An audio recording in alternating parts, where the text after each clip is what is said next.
BNP ও সালাউদ্দিন আহমেদের সংবিধান সংবিধান প্রজেক্ট অথবা সংবিধান মারানি প্রজেক্ট জয় বাংলা হয়ে গেছে। দর্শক, এটা জামাতের একটা বিরাট বিজয়। বিএনপি ধরা খেয়েছে, নিজেদের অস্ত্র নিজেদের গায়ে এসে পড়েছে, ব্যাকফায়ার করেছে। আপনারা জানেন যে বিএনপির একজন নেতা আছেন, স্বরাষ্ট্রমন্ত্রী, যাকে অনেকে শিলং সালাউদ্দিন বলে। এই সালাউদ্দিন আহমেদ, তাকে আমি বলি সংবিধান মারানি। কথায় কথায় বাংলাদেশের জনগণের আকাঙ্ক্ষাকে ওভারলুক করে ভারতীয় ৭২-এর সংবিধান জনগণের উপর চাপিয়ে জুলুম করার চেষ্টা করেন এই সালাউদ্দিন আহমেদ। এই সংবিধানের দোহাই দিয়ে শহীদদের রক্ত এবং জুলাই চেতনা ধামাচাপা দেওয়ার চেষ্টা করেন। এই জন্যে সংবিধান এখন বাংলাদেশে ট্রলযোগ্য। সংবিধান এখন বাংলাদেশে হাসি তামাশার উপাদান। এখন গার্লফ্রেন্ড বয়ফ্রেন্ড স্বামী স্ত্রী এই সংবিধান নিয়ে মজা করে, বলে যে তুমি যে আরেকটা প্রেম করো এটা কি সংবিধানে আছে, এরকম নানান মজা করে। এখন এটা পরকীয়া প্রেম, ডাবল প্রেম, ত্রিভুজ প্রেম, এগুলোর রেফারেন্স পয়েন্ট হয়ে দাঁড়িয়েছে। এই সংবিধান দিয়ে দেশ চলতে পারে না। এই সংবিধান নিয়ে বিএনপি যে কতটা সংকটে পড়েছে এটা স্বাধীনতা দিবসের দিন স্পষ্ট হয়েছে। আপনারা জানেন যে মহেশপুর উপজেলার ইউএনও তাকে বদলি করা হয়েছে। যদি বদলির ঘটনা আমি যতটুকু খোঁজ নিয়েছি এই ঘটনার সাথে সম্পৃক্ত নয়, বদলির ঘটনা আগে, কিন্তু কোইন্সিডেন্স কাছাকাছি সময় মিলে গিয়েছে। বদলির ঘটনাটা বাদ দিলাম। মহেশপুরের ইউএনও স্বাধীনতার ঘোষক জিয়াউর রহমান এটা বলেন নাই, যার ফলে বিএনপির নেতাকর্মীরা উপস্থিত, ওইখানে এমপি জামাতের এক মহিলা ইউএনও, অত্যন্ত ভালো মানুষ, আমি তাকে চিনি, সৎ লোক। তাকে এই ইউএনওকে বিএনপি নেতাকর্মীরা চিঠি দিয়েছে, চিরকুট দিয়েছে যে স্বাধীনতার ঘোষক জিয়াউর রহমান এটা বলেন, কিন্তু তিনি নাকি সেটা বলেন নাই। তিনি নাকি বলেছেন যে সংবিধানের ৬ষ্ঠ অনুচ্ছেদে স্পষ্ট লেখা আছে যে স্বাধীনতার ঘোষক বঙ্গবন্ধু শেখ মুজিবুর রহমান। সংবিধান সংশোধনের আগে আমি এটা কিভাবে বলি। একটা পর্যায়ে বিএনপির লোকজন স্বাধীনতা দিবসের সেই অনুষ্ঠান বর্জন করেছে, তারা সেখান থেকে রাগ হয়ে চলে গিয়েছে এবং একই সাথে তার পূর্বের যে বদলির আদেশ এটা জনসম্মুখে আসছে। এটা দিয়ে বিএনপির ভয়াবহ সংকট বোঝা যায়।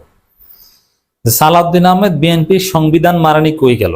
এই যে স্বাধীনতা দিবসে সবাই স্বাধীনতার ঘোষক জিয়াউর রহমান বলছেন, রাষ্ট্রপতির মাধ্যমে বলিয়েছেন স্বাধীনতার ঘোষক জিয়াউর রহমান, অথচ সংবিধানে লেখা স্বাধীনতার ঘোষক বঙ্গবন্ধু শেখ মুজিবুর রহমান।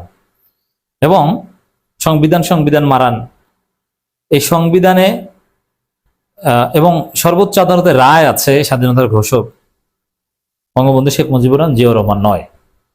সেখানে আপনি জিয়াউর রহমান, এই যে সালাউদ্দিন আহমেদ তিনি নিজেই তো বলছেন যে সংবিধানের ঘোষক মানে স্বাধীনতার ঘোষক জিয়াউর রহমান, এবং প্রথম ঘোষণা জিয়াউর রহমানের নিজের, আর দ্বিতীয় ঘোষণা ওটা হচ্ছে শেখ মুজিবের পক্ষ থেকে।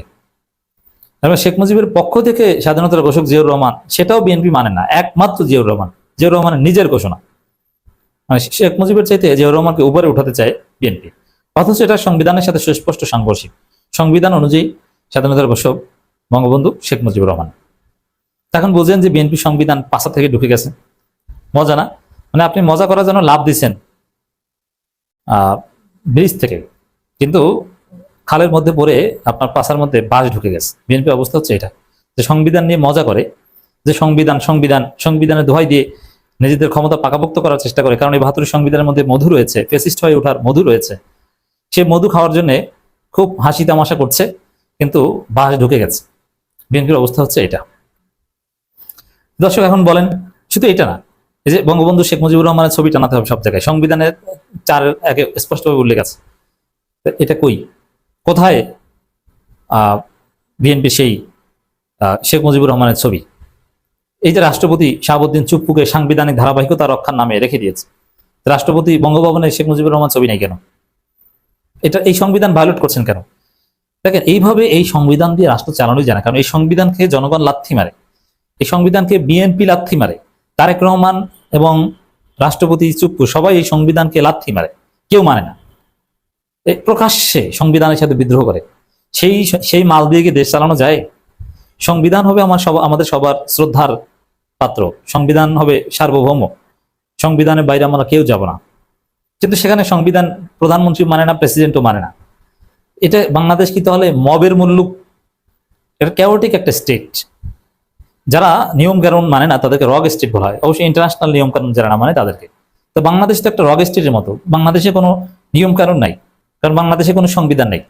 এই সংবিধান প্রধানমন্ত্রী মানে না, রাষ্ট্রপতি মানে না, বিরোধী দলও মানে না, কিন্তু বিরোধী সরকারি দল কথায় মুখে মুখে বলে যে আমরা মানি, আসলে তারা মানে না। তাহলে কি দরকার? জরুরি ভিত্তিতে সংবিধান সংস্কার পরিষদের সভা আহ্বান করে নতুন সংবিধান গ্রহণ করা দরকার জুলাই সনদের ভিত্তিতে।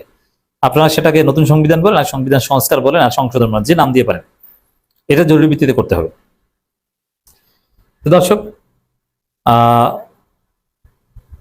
এই বাকশালী সংবিধান বিএনপি টিকিয়ে রাখতে চায়, এবং এগুলো করতে যে কতটা সংকটে আছে, এই ইউনের যে ঘটনা, ইউনের যে উত্তর, যে সংবিধান সংশোধন করে আসেন, এটা থেকে স্পষ্ট। এর মানে এই সংবিধান মানতে গেলে বিএনপি সরকার অবৈধ, জিয়াউর রহমান অবৈধ, তারেক রহমান অবৈধ। আর জুলাই চেতনা, জুলাই সনদ এবং জনগণ গণভোট, এগুলোকে যদি আমরা কনসিডার করি, তাহলে তারেক রহমান মাননীয় প্রধানমন্ত্রী, জিয়াউর রহমান স্বাধীনতার ঘোষক, বিএনপি বৈধ, নির্বাচন বৈধ, ডক্টর ইউনূস বৈধ, সব ঠিক আছে। আর ওই সংবিধানকে ধরলে সব অবৈধ, শুধু হাসিনার চুপ্পু বৈধ। হাসিনা যেহেতু নাই, তাহলে শুধু চুপ্পু বৈধ। আর আমাদের সেনাপ্রধান বৈধ, কারণ তিনি তো সংবিধান অনুযায়ী আগেও যেরকম ছিলেন এখনো সেরকম আছেন। তো দর্শক, এবং এই যে সংবিধানকে নিয়ে হাস্যরস হচ্ছে, এটা এটা এই যে স্বাধীনতার ঘোষক, এটা কি সংবিধানে রাখার বিষয়? অথচ আওয়ামী লীগ এইটা স্বাধীনতার ঘোষক, এটা সংবিধানে ঢুকিয়েছে, 7 মার্চের ভাষণ ঢুকিয়েছে। এটা তো একটা আওয়ামী সংবিধান, শেখ মুজিবের ছবি রাখতে হবে, এইটা সংবিধানে রাখার বিষয়? এটা আপনি সর্বোচ্চ কোনো একটা আইন করতে পারেন, কিন্তু আপনি সংবিধানে এমন এমন বিষয় ঢুকিয়েছেন যেটা সংবিধানকে কলঙ্কিত করেছে। এটা দলের গঠনতন্ত্র এত কিছু ঢোকে না, এটা দলের একটা প্র্যাকটিস, কাস্টমস, ওইগুলোকে সংবিধানে ঢুকিয়েছে। একটা বস্তা পচা সংবিধান, এটা কোনো সংবিধানই হতে পারে না। তো দর্শক, এই সংবিধানের বিরুদ্ধে যে যত পারেন বলেন, এই সংবিধান বিএনপি পিছু হতে বাধ্য, এবং জামাতের নৈতিক বিজয় এখানে। জামাত এই সংবিধানের বিরুদ্ধে অবস্থান নিয়ে যাচ্ছে যে এই সংবিধান দিয়ে দেশ চালানো যাবে না, এই সংবিধান জনআকাঙ্ক্ষার পরিপন্থী, এই সংবিধান অনুযায়ী বিএনপিরও বৈধতা নেই। তো দেখেছেন জামাতের কথা ঠিক না বেঠিক? এই সংবিধান অনুযায়ী জিয়াউর রহমানও বৈধতা পায় না, জিয়াউর রহমানের নাম নেওয়া যায় না, জিয়াউর রহমানকে স্বাধীনতার ঘোষক বলার কোনো সুযোগ নেই সংবিধান অনুযায়ী। তো জামাতের কথাই তো ঠিক। তো দর্শক, আরেকটা খবর দেখেন, মুক্তিযুদ্ধে বঙ্গবন্ধুর অবদান নেই মন্তব্য করায় বের করে দেওয়া হলো অনুষ্ঠান থেকে এক জমিয়ত নেতা, জামাত নেতা না, জমিয়ত উলামা ইসলাম। অবশ্যই জমিয়ত উলামা ইসলাম তারা কিন্তু 1971 সালে মুক্তিযুদ্ধের পক্ষে ছিল, কিন্তু সেই জমিয়ত নেতাকে বের করে দিয়েছে কারা? জমিয়ত নেতাকে বের করে দিয়েছে আওয়ামী লীগের মুক্তিযোদ্ধারা।